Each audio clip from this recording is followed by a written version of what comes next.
கூட்டத்தில் எடப்பாடி பழனிசாமி பங்கேற்பதாக அறிவிச்சிருக்காரு. அதை எப்படி பாக்குறீங்க? தொகுதி மறுசீரமைப்பு தொடர்பாக முதலமைச்சர் ஏடிஎம்கே வரணும்னு சொல்லியிருக்காங்க. முதல் முறையாக அவர்கள் தமிழ்நாட்டின் நலன் கருதி கூட்டப்பட்டிருக்கக்கூடிய ஒரு கூட்டத்திலே பங்கேற்றுக் கொள்வதாக அறிவித்திருக்கிறார்கள்.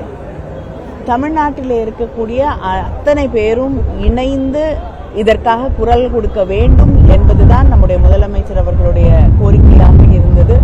அப்படி அனைத்து கட்சிகளும் ஒருங்கிணைந்து ஒருமித்த குரலிலே நம்முடைய உரிமைகளுக்காக போராடுவது என்பது நிச்சயமாக வரவேற்கத்தக்கது. மகிழ்ச்சி.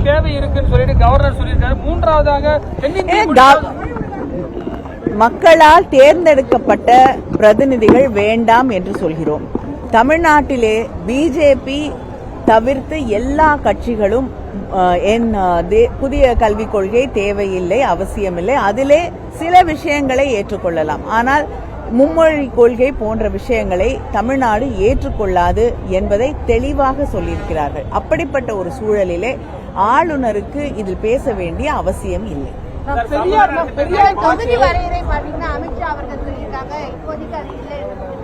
இல்லைங்க, இப்போ எந்த பாதிப்பும் வராதுன்னு சொல்லியிருக்காங்க. அதான் நான் சொல்றேன்.